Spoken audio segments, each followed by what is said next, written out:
Justin Rodhe, welcome to the Refined Savage. Well, thank you very much. We're here at Ashland, University of Ashland. You're going to help out at the track camp this year, right? Mm-hmm. Yeah, it's my first time down here. Yeah. Have you done like your own camps and stuff, or?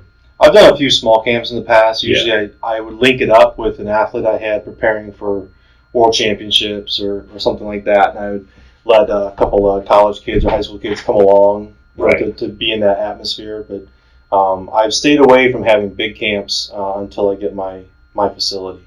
Where's that going to be? I don't know yet. Okay. I'm shopping right now. You're local though, right? You're living in Ohio, right? Yeah, I'm located in Edinburgh, Ohio, which is between Akron and Youngstown. Oh, okay. So I'm only like 15 minutes from Kent. All right. Yeah. And are your parents from Canada? Are you originally from Canada? No, nobody's from Canada. Okay. I went to Canada to work with Bondarchuk. Okay. And in trying to stay in Canada as long as I could, mm-hmm. I got a visiting visa and a work visa, and I ended up paperworking myself into permanent residency and citizenship over the time I spent there. Yeah. Yeah. So where was Bondarchuk at? He was in Kamloops. So how I came into that whole scenario, a lot of people assume that I went to Canada because I wanted an easy track to going to the Olympics, go for Canada instead of the U.S. How that came about was I knew Norm Zelstra, who was the throws coach at Calvin College, and they had a summer camp, and they were bringing Bondarchuk down to speak, and he invited me up, and I went up and I met Bondarchuk there, and in 5 minutes, and him coaching me in the shot put, and it's like arthritic body gestures, and like one-word cues. In 5 minutes, he taught me and showed me forces that I never knew existed. And sitting through his lectures and working with him one-on-one, I knew that he could teach me things that nobody else in North America could. And he was primarily known as a hammer coach, right? And so give me the rundown. You went up there to work with him, and what happened? How did your training, I guess, change from what you were doing previously?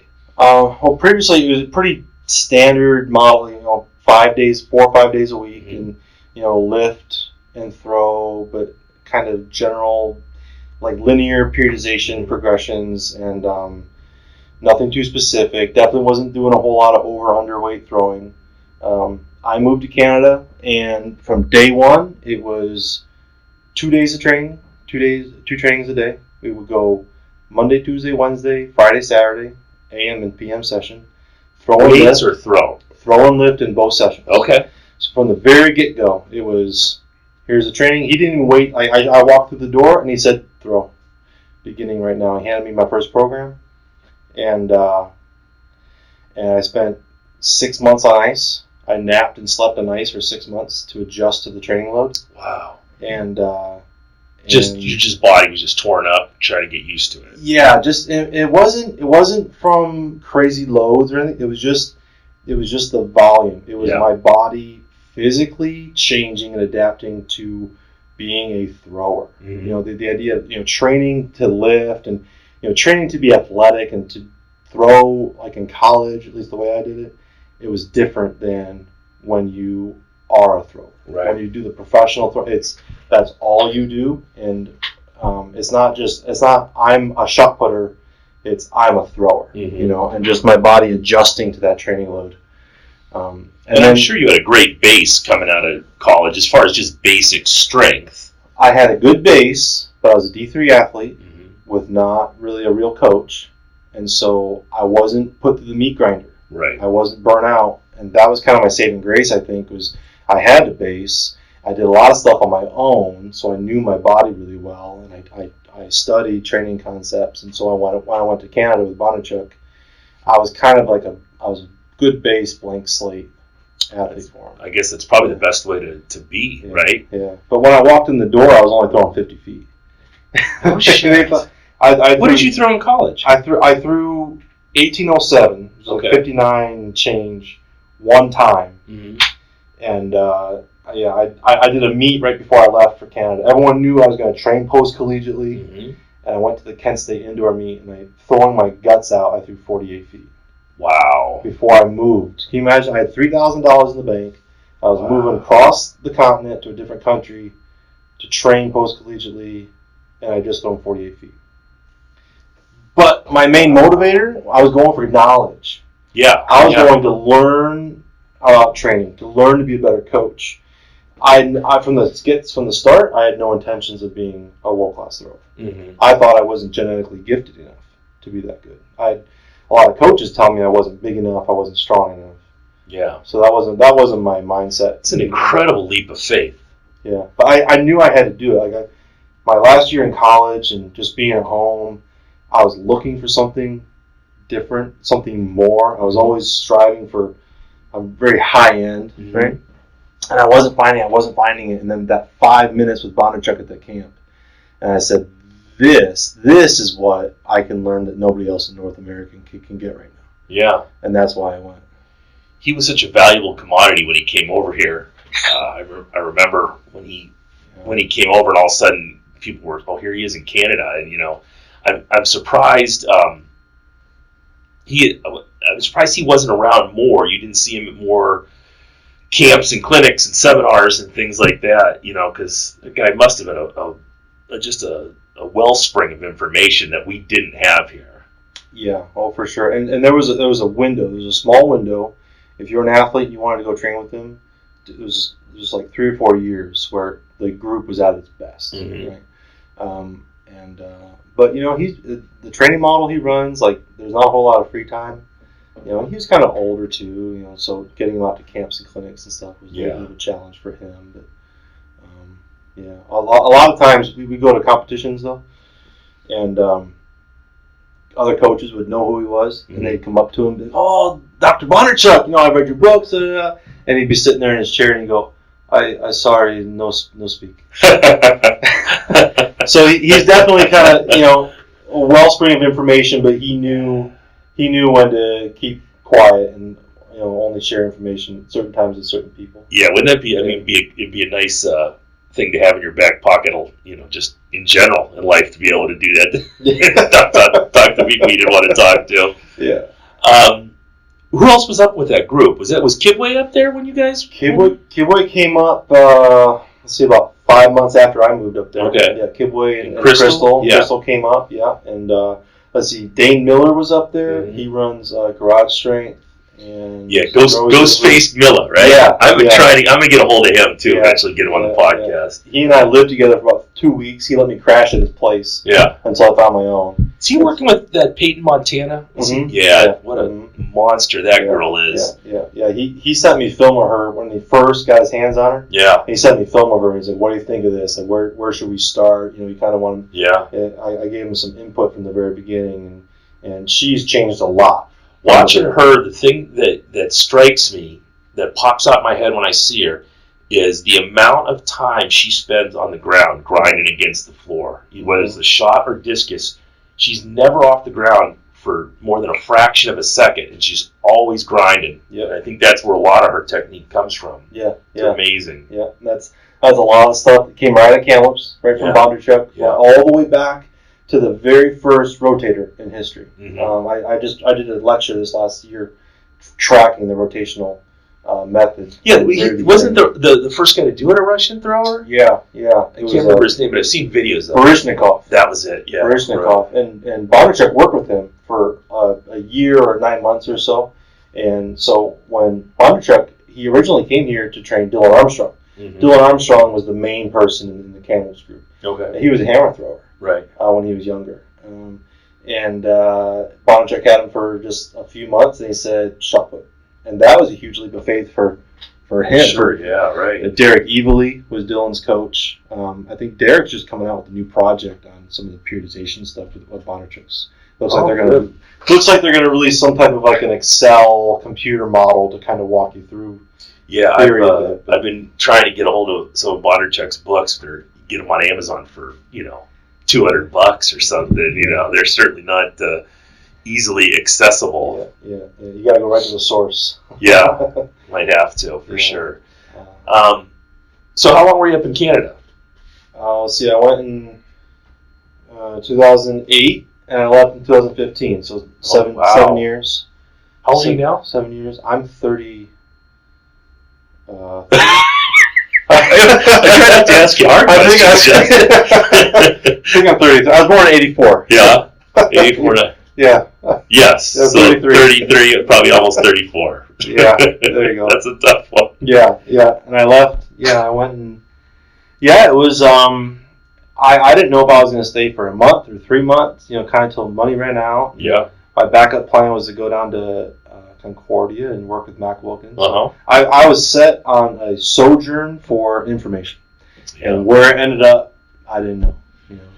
Yeah, I wish I try to impart that on people who are starting their coaching careers, whether it's in the weight room or with throwing. It's great that you can get this stuff online now, but there's nothing like making a phone call, showing up, pretending like you don't know anything, because when you're starting your career, you really don't. Just open your mind and keep your mouth shut, and just try to suck up all the information around you. I did that. That's how I met Judd.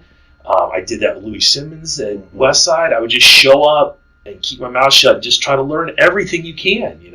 Keep your mouth shut. Yeah, That's the number one. The young athletes I work with these days, they want to ask 10 questions in the first 5 minutes. Right. And so just trust the process. Don't talk for the first 6 months. Just listen and watch. Yeah. That was another thing in the Camels group. You couldn't ask questions. Yeah. And if you asked a bad question, you weren't going to be allowed to ask another question for 3 months. Right. So it was work first, and then listen, and that's a great skill. There's young people listening to this. Listen and watch more than talk, more than ask. It's how you learn everything, right? Yeah. And the online thing, like back 2007 when I graduated college, the only thing on YouTube was compilation videos set to AC/DC. I know exactly which videos you were talking about. Yep. And nowadays you got Cal Dietz and all these exercise videos on there, and you've got Rodhe Nation putting out just so many people putting content out. We were talking to Matt Wenning on the show, and he had an interesting quote, and he said, everything, because I told him, I said, I spent the last couple weeks just refreshing myself on Matt Wenning and going through all your videos and just listening to you talk. And I said, everything anyone could possibly want to know about powerlifting training is right here on YouTube, because that's why I charge so much money.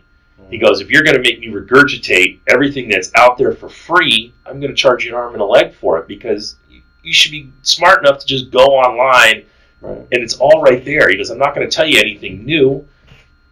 So if you're not willing to put in that little bit of work, I'm going to charge you for it. Like you said, it's all there. Yeah, but like you said before, too, that will only take you so far. Mm-hmm. There's a lot to be said for watching the athletes in person, seeing the sweat, listening to the breathing, the clank of the plates. Like, there's nothing like learning in the moment on site. And those training environments, too. The environments. Yeah, that's amazing. So, when you were training with Bondarchuk, what did the weightlifting look like then? Sub-maximal loads. Mm-hmm. It was anywhere from 60 to 90% of what your max would be. We never tested maxes. Mm-hmm. We might test max like one lift once a year, once every 2 years. It was just kind of assumed based on how you were moving in the circle, what your throwing numbers were, and something he'd prescribe you a weight, and you come back and say, yeah, it's too much, and we'd knock 10 kilos off or something. Mm-hmm. But it was 2 different styles of programs. One, you do 20 throws, and then you might do a couple sets of a special strength exercise, and then you got 5 exercises in the weight room. Okay. And then another program. Special strength exercises, meaning like pud throws? Yeah, stuff pud throws, dumbbell throws, little discus final stuff. Mm-hmm. We had a shot swing. We suspend a medicine ball on a chain and do like a 3-step throw and throw it into a wall, kind of like a pendulum. Yep. Stuff like that, yeah. Do you know anything about the exercise classifications that he laid out for the 4 degrees? No. Well, it was competitive, special development, special prep, and general. Okay. So and your competitive is the event you compete in, and every stage you go down, you get like one muscle group, muscle activation, and or like specificity for the muscle, like the movement range. Okay. You get lower and lower on the tier. So special development exercise, it's going to look like a throw, but it's not an implement, right? Kind of thing. So, and then the other throwing program style we would run would be called parts program, and you would do like 6 throws in the circle, and then you're going to do like 5 exercises right next to the circle, the light stuff, and then you come back for 6 more throws, exercises, 6 more throws, exercises, and that was the training session. Okay. So two distinct models that we would run and rotate based on what the periodization model required. And, it was accessory lifts, balance type stuff, physio, myofascial release was left up to the athletes. Like, you were expected to know your body, find that information out for yourself. Right. For him, it was here's your throws, here's your lifting, here's your schedule. And then all the other stuff, we kind of all keep yourself healthy. We did it on our own. Yeah. Like, you at that level, you should be responsible enough to know your body and figure those things out. Now, were you working too at this time, or were you just training? Just training for a long time because I couldn't work in Canada up until I got my permanent residency. Yeah. That's where the shot put glove kind of came from. But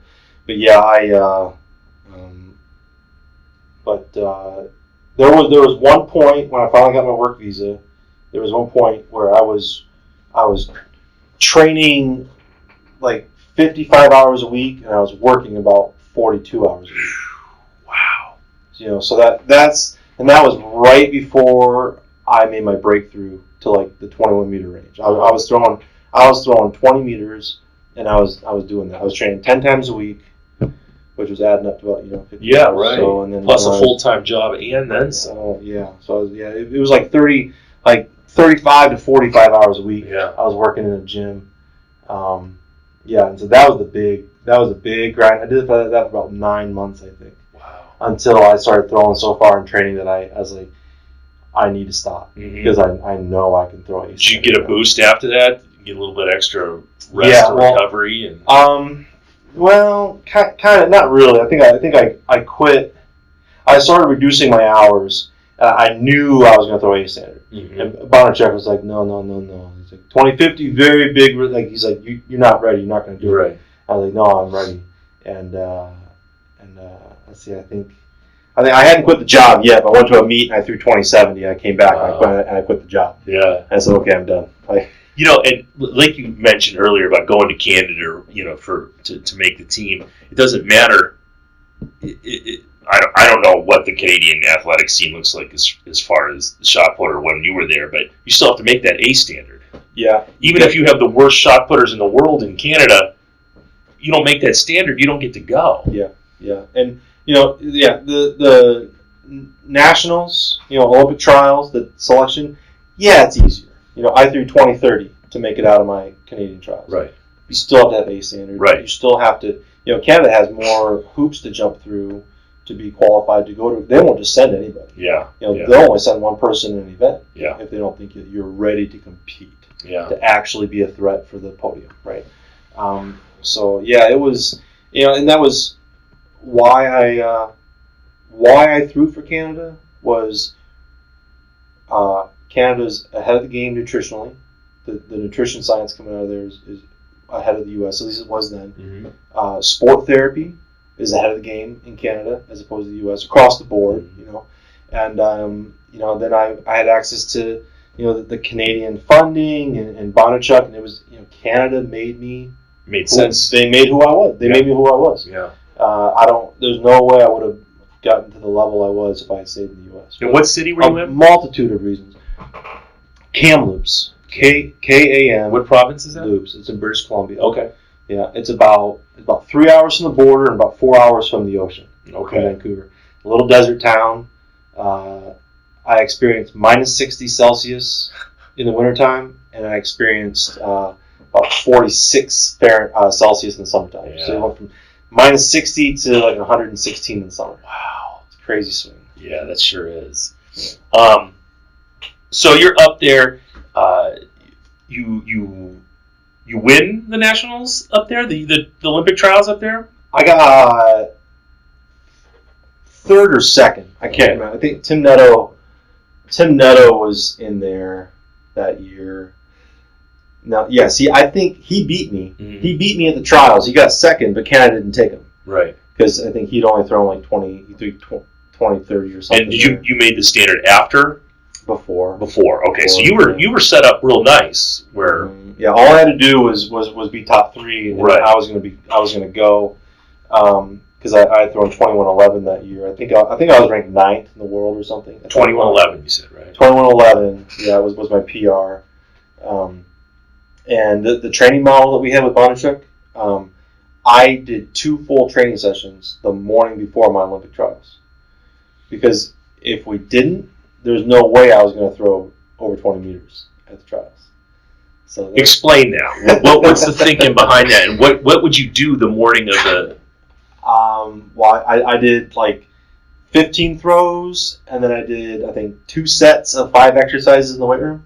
And I went and napped on pole vault mats for about 45 minutes, and then I came back and did it again.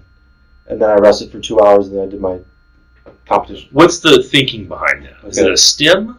The way his training is set up is you expose the body to a training stimulus a certain number of times, right? And your body breaks, and then it responds, adapts, and then you hit peak condition with it. Well, for every athlete, that takes a specified number of exposures, right? Training sessions, essentially. So for me, we knew, like, okay, for example, Justin needs 20 training sessions to hit peak condition. And on the calendar, with the time we had, I was 2 sessions short the day before. So actually, the whole week before the trials, I was training 3 times a day up until the trials. And then we had to do 2 training sessions the morning of the trials. And if I didn't do that, I would have thrown 1920, 1950. And then Canada wouldn't take me. Right. So we had to push through. And you'll see that if you look at my results, like when I went to Europe, before I went, we would know we're doing a meet on the 10th and we're doing a meet on the 15th. And we targeted those, and we set my training protocol up so I'd be in good condition for those days. And then you might pick up a meet or 2 in the middle to help cover your hotel costs and whatnot. Right. I'd throw well at the first one. I'd throw like crap in the middle meet to get me through, and then I'd throw well at the second meet again. Because my body, that's how my body was. Right. And so that was the genius of working with him was I had no business being at that level.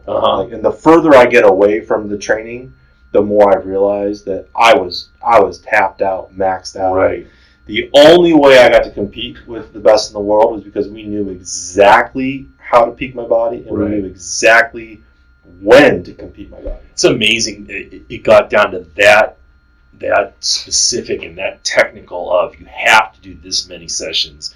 And then for you to be able to trust that and go, okay, yeah, I mean, I'm going to do 2 sessions in the morning. I'm going to throw 20 plus in the evening. You know, that's again a lot of faith. And did it take him a long time to figure out what he needed, or did he just kind of know what you would need?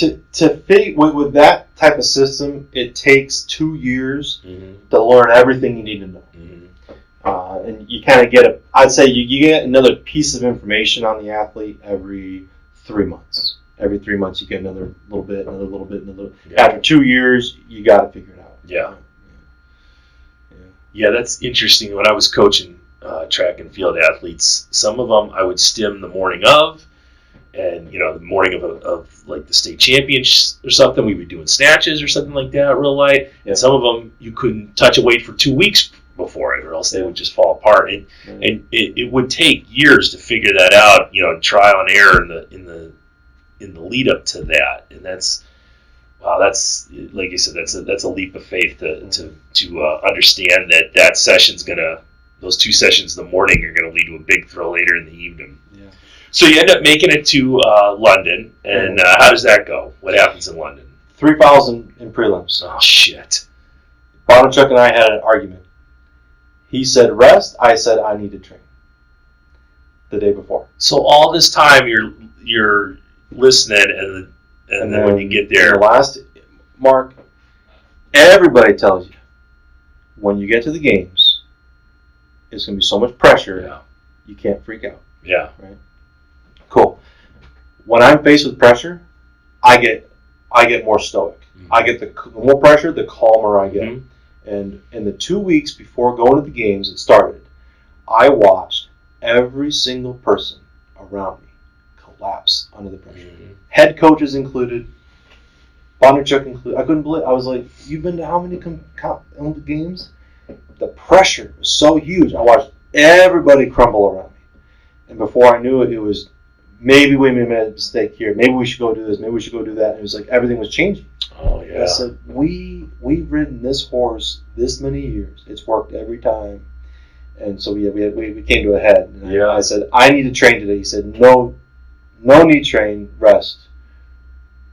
I should have gotten on the bus and gone to train, because the session before I have maximum peak condition, I can throw really far, Mm-hmm. but the small muscles in my body don't have balance control, Mm-hmm. so I have foul issues. Right.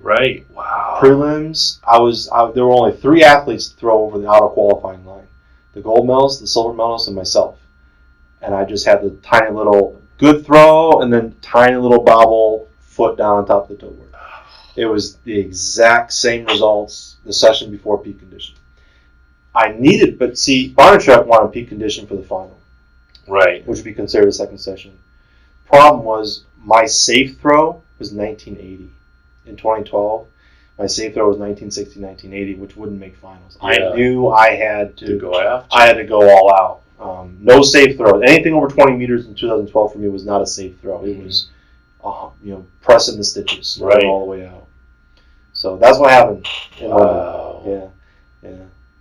Okay, so, I mean, what are you thinking at this point? What does it feel like to be at the biggest stage in the world, and you take your 3 throws and it's over? It's that quick. It's heartbreak. Yeah. Heartbreak, really, but not heartbreak in disappointment in yourself. Just heartbreak that all that work. Yeah. All that work, and then just done. Yeah. Done. And the video, I think only the long track video for the event. I'm not sure where it is now on the internet, but they only captured my last throw. They didn't show my first 2 throws. The last throw, as soon as the ball leaves my hand, the yell I make, I can't even watch the video. Yeah. Because it's the pain of all the work and all the injuries and all the sacrifice of being out of country, away from family. All that came out in that one fraction of a little moment. Because as soon as the ball left my hand, I knew I didn't have the control to save it, But the only thing you can do is you go back and you take your wrist strap off and you put your stuff in your bag and you go out to training the next day. Is that what you did? Yeah. Wow. Yeah. Well, actually, no. I took the next day off. I changed my flights. I left the village right away. I left the village after a day and a half. Yeah. I went home. I trained my butt off for the next 10 or 15 days. I went back to Europe, to Poland, to Warsaw meet, and I had a warm-up at 21:35. Wow. And then I ended up I think I threw 20:60 that day, but I threw the 5K 25 something in competition, 24:85 in competition. It was a 7K 5K competition. And so, but that's what I did. I said, well, right back to the drawing board. Yeah. Because I wasn't in it for the prestige and for the medals. I was in it. I was pushing myself to my limits, And while it was the Olympic Games, I know that my finish at the Olympics or this status doesn't define who I am as a person. Yeah. It didn't define my journey. And that was one of the things I learned at the Olympics was the title of Olympian doesn't mean anything for a lot of. Well, I shouldn't say for a lot of people, for some people. There's people there that they don't have any business being there.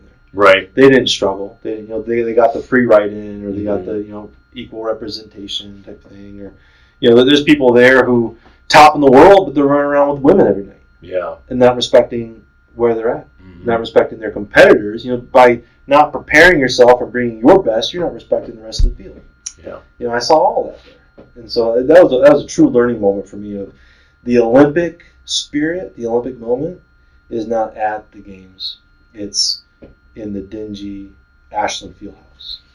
It's the Saturday night training session when you're all alone in the cage. There's nobody else there. Yeah. And you do something amazing, and nobody else witnessed it except for you and God. Yeah.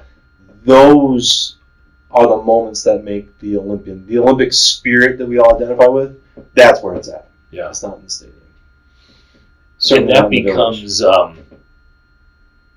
in one way or another, it becomes a celebration of the Olympic spirit that you gained in those training sessions, where now you can come to the Olympics and maybe it's a good way to look at it as you went there to just celebrate all that hard work.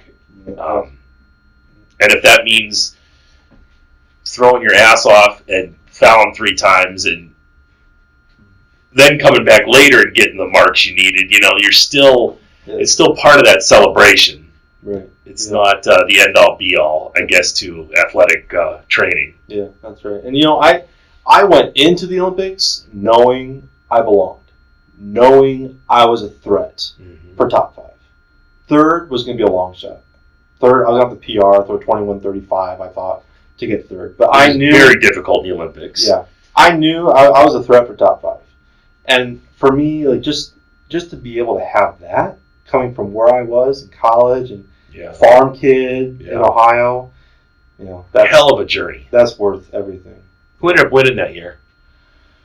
Majewski, Thomas. From great Poland? From Poland, yeah. Great competition. He was behind Storl and both gliders, right? Both gliders. Yeah. And then Thomas went and collected himself. And before his last round, he went over and he sat down on the mat. He crossed his legs and kind of did like a bit of a yoga thing, meditation.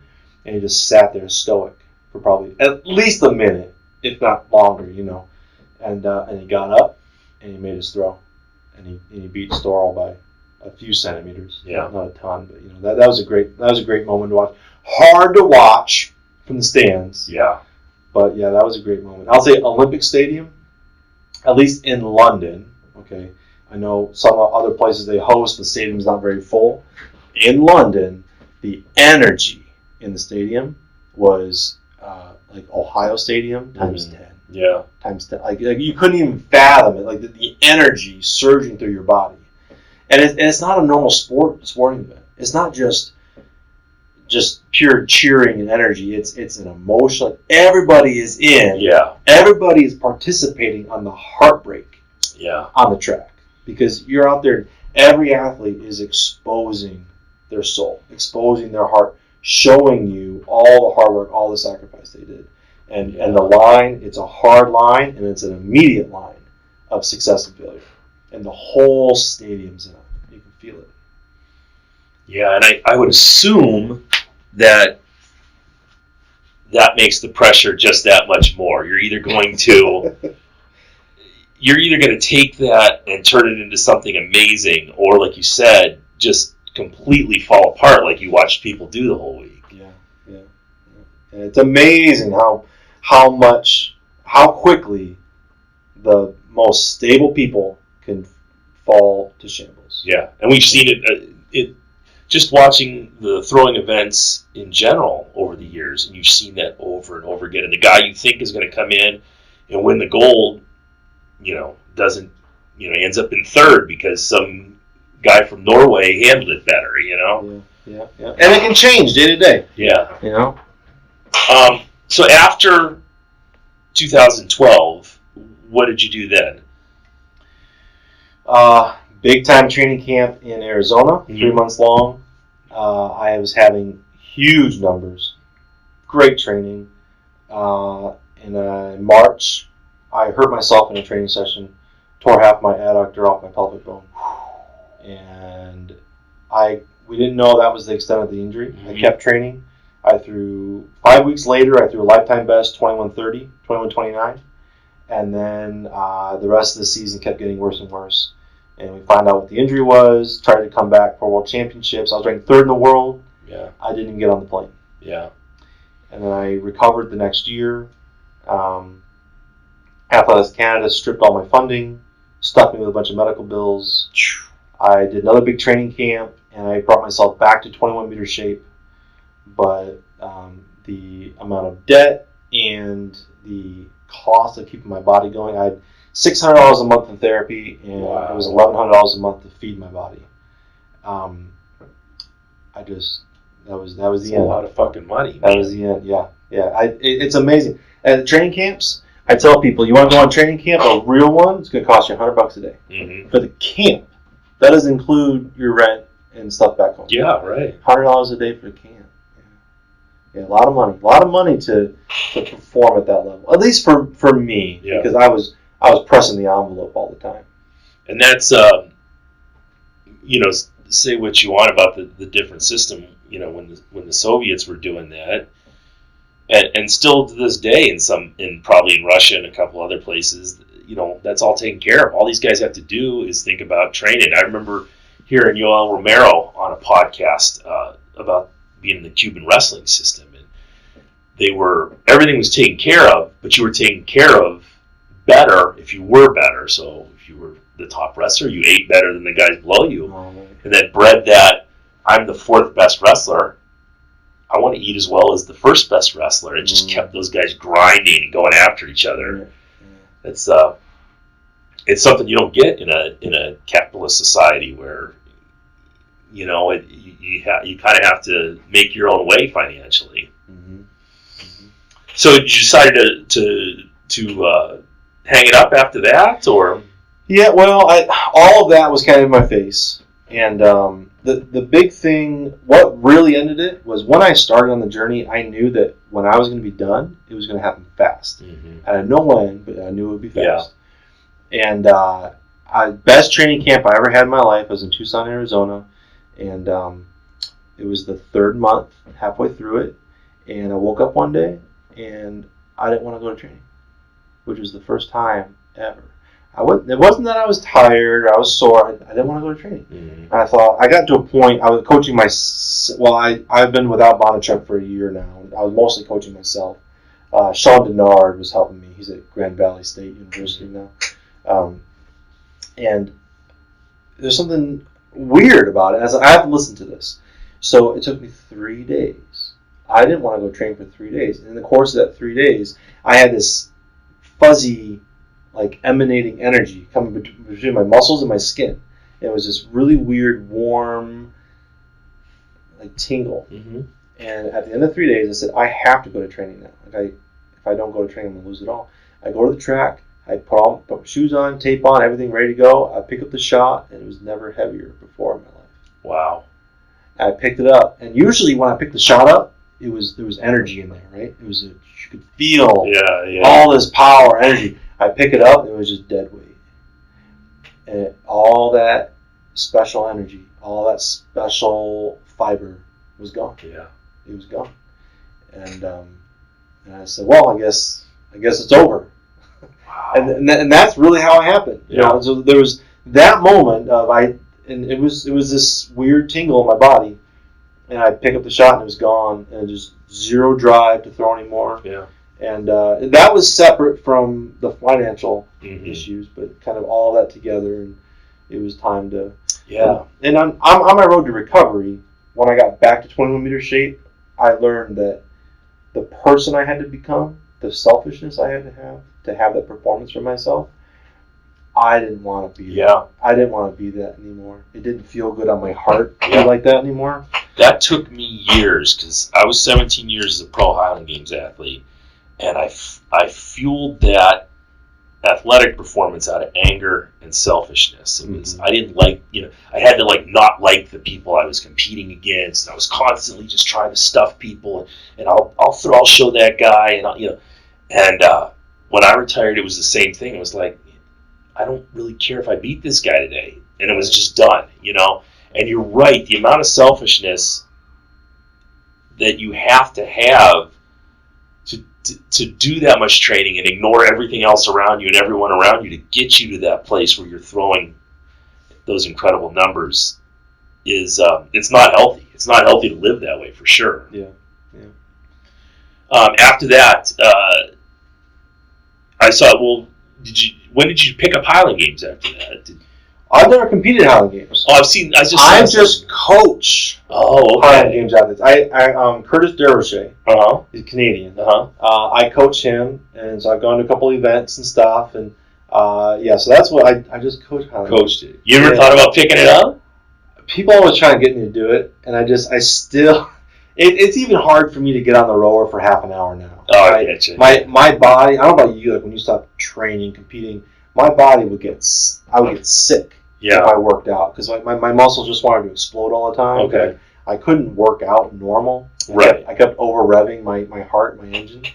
And so I'm just now getting to where my body is in a healthy state for healthy exercise. Right. And I don't know. I did everything I could possibly do with the shot. If I did Highland Games, I wouldn't want to be very competitive about it. Yeah. And I know that's kind of the spirit of Highland Games. Like, let's just kind of hang out and have fun. But, well, when you get to the level you'll end up getting at, when you get to the pro level, everything changes, and it's going to go back to almost the same mentality you had before, because you want that money, and it's not even that it's great money, but you want to make sure you get more money than the guy next to you, because it's the bragging rights part of it. Yeah. Tell me a little bit about, now, I'm assuming a lot of this comes from Bondarchuk, but I talked to Judd and I talked to a couple other people about the way you're training athletes now and how it's unconventional approach to training. Sure. So when you get shot putters and discus throwers and that kind of stuff, what are you doing with them differently if I was to go look at the program? It depends on the age of the athlete and where they're at. I get high school kids and young college kids. We're still growing the weight numbers. So that looks more traditional. But I assume you're talking like I get a post collegiate athlete. Mm-hmm. What we're going to do. It is throwing based. Throwing is always first, and we're going to do a lot of throws. We're going to do 10,000 throws a year. If it's not 10,000 throws, it's going to be certainly 10,000 releases, which is where the special strength development exercises come in. We're gonna go. Sometimes it's gonna be the same program, the same ball, the same throws, the same exercises with the same weights, the same reps and sets for 2 or 3 weeks. Yeah. Twice a day, 10 times a week, right? Okay. So typically it'd be a total of 10 sessions a week, mm-hmm. right? And the same thing every single day. Right? Now that's just one example. There's a couple different ways to structure it, but. And then we're measuring how we track athletes is we measure the throw. Right. We measure how far you threw that day.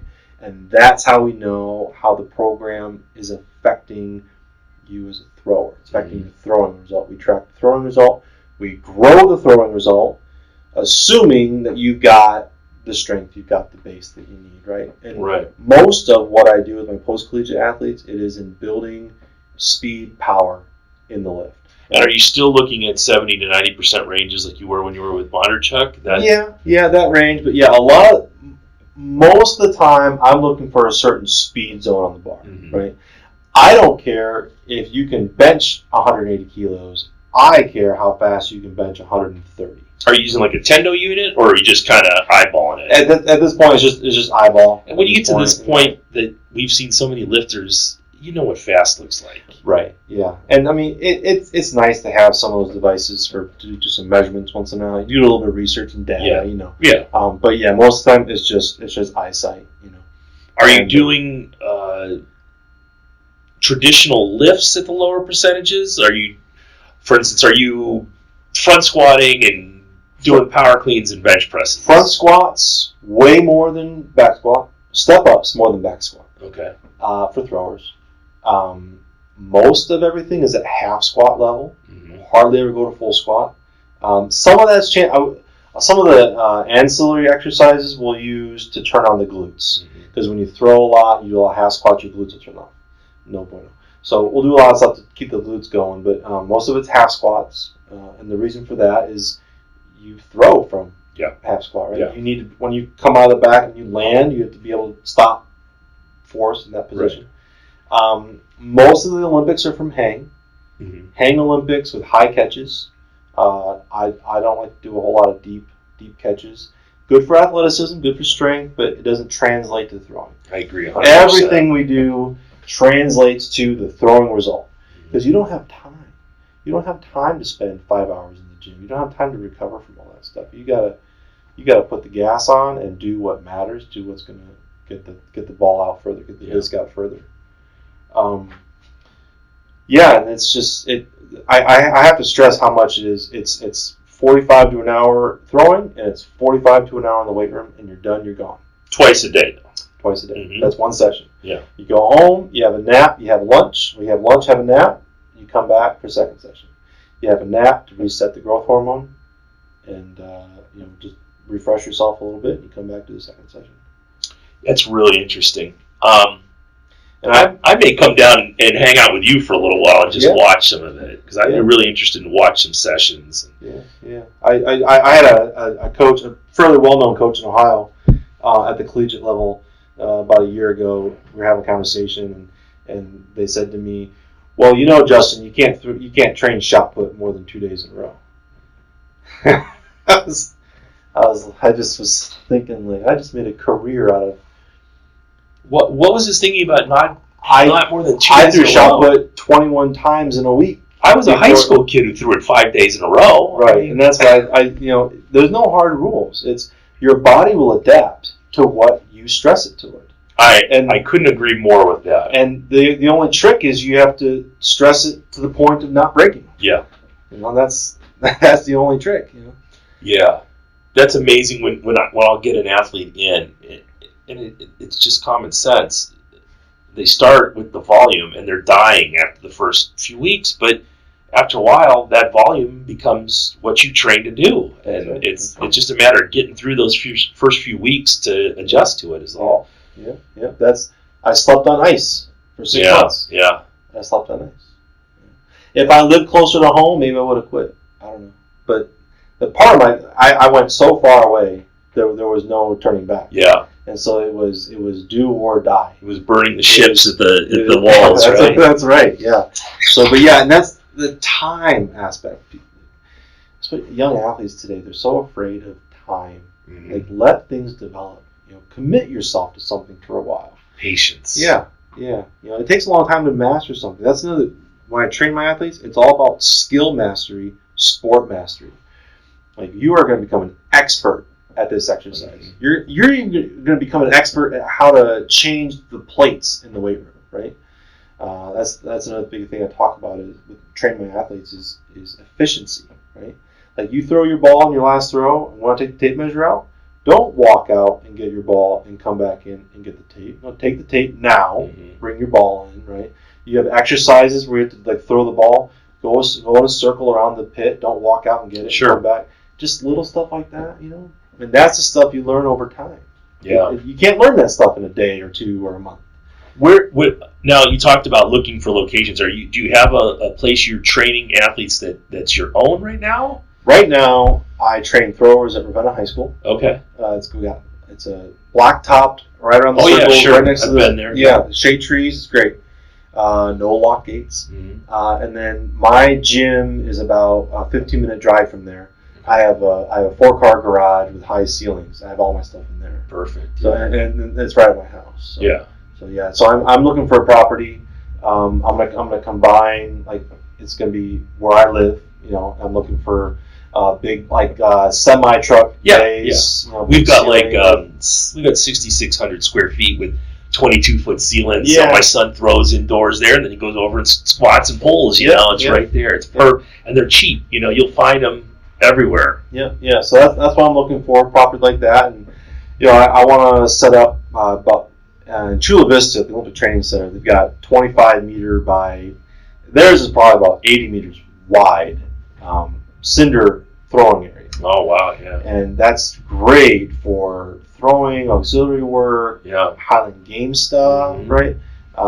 So, when I get my property, when the time is right, I want to put in 25 by 25 cinders with circles, and I want to have open Highland Games training. People, come down, and we'll have all this set up. Weight over bar, all you need, like to host a competition.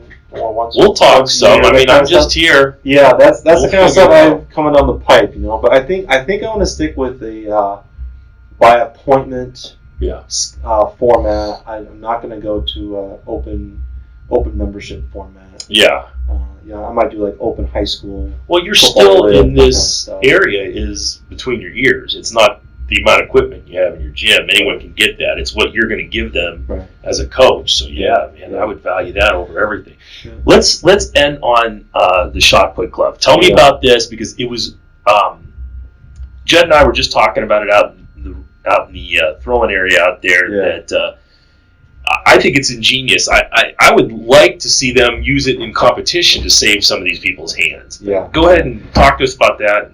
Well, first day in Kamloops, Bonnechuck says make a glove, and every thrower made their own in a couple different styles, right, to protect the hand. And let's see, I sustained a terrible hand injury one season, and to where like the therapy to get back was like digging a wooden dowel in my hand and twisting it to get the scar tissue out. So I ended up throwing with the glove for 9 months straight, pretty much. And when I came back, I could throw the 4K 12 meters with the glove. That's how bad the injury was. Yeah. I made it back. I made it back really well, and the glove was the reason. Yeah. And in that time, this is the first one I made. I set out to make a better one for myself. It came out so well, I thought I should provide this to the throwing community. Mm-hmm. And so that's kind of where it started, and that was a way for me to also have some passive income while I was training, right, and to give back to the throwing community. Problem was, when I made it, a lot of people were using the Venegas Gadina model of throwing, where they were jumping straight up at the final, right, opposite of Peyton, right, because that Peyton's technique comes from Bonderchuck through Miller, right? Yeah. So people were jumping at the final, and people were not doing very much over or underweight throwing. Okay, so I had a new product that I had to sell to people because they had the wrong technique. I had to tell them they had the wrong technique. Right. And it's a hard sell. You need to start training with over underweight. So it was a product for a training system that didn't exist. Yes. Yeah. It didn't exist. And when I first launched it, I got laughed at by the throwing community. And like a lot of people, they were like, "This is the joke. This crap is not going to work." But over time, it got better and better. It's saved hundreds, if not hundreds of careers. Common injury in shot players. Yeah, and since all of a sudden people are throwing over underweight more. Yeah, people are not jumping at the final anymore. 6 years ago, I couldn't watch an NCAA competition. I couldn't watch it. It's so horrible. Right. But it's better now. People are throwing with better technique. Well, and I'll tell you where the difference comes. So my son is 13, and we watch videos. He's addicted to Instagram throwing videos. He's watching them, and he never heard of John Gadina before, and I had said, "Hey, go watch Gadina." He was a thrower back in the day, and that's the first thing he said to me. He goes, "Dad, what's with the big jump at the finish of the throw?" Because he's used to watching throwers now who don't do that as often. Everyone jumped. Yeah. I jumped in college too, until Bonnechuck taught me better. And so anyway, the glove, it in a lot of ways it protects you if you got bad technique. It helps you get better technique, and it's handmade by me. Yeah. I handpick the hides. I cut them out by hand. They're laser logoed, so the logo's never going to come out. And they're going to last 15,000 elite releases. Yeah, right. And that's with heavy. I tell my athletes, anything over competition weight, we're going to wear the glove. Mm-hmm. And or if it's rainy or snowy or cold, you can wear it and still get your reps in, But they last forever. Yeah. Which is great. Yeah, great I product. think it's ingenious, and it solves the major problem that throwers have is they blow the tendons out in their fingers, and then that's it. That's end. You're done for the most part. No one's going to spend 9 months rehabbing like you did or whatever it was. Right. Or how are you going to rehab without the gloves? Yeah. Jordan Young down at Virginia. He's post collegiate now. But he had a hand injury, and he used it. It was like 6-8 weeks, and he was back to throwing 20 meters. Yeah. Because he used the glove. I'll put the web address in the show notes, but if you want to give it to them real quick where people can find it. Rodhesport.com. It's RODHE. And we got the product page is one of the tabs, and you find the gloves right on there. And the wrist supports, it comes with the wrist supports you can wear in competition. Yeah, I saw those out there too. Both the 2016 American Olympians, the champions, they wore the wrist wrap to win their golds on. So there you go. It's a legitimate competition wrist wrap. Dig it. Well, like I said, I'm going to get a hold of you. I'd love to come down and watch you work with some athletes. And then if you want to do anything with Highland Games, let me know, and I'll help out any way you need. So we'll hook it up. This has been awesome. Fantastic. Thanks, brother. I appreciate you doing this. Cool. All right. This has been the Refined Savage. See ya.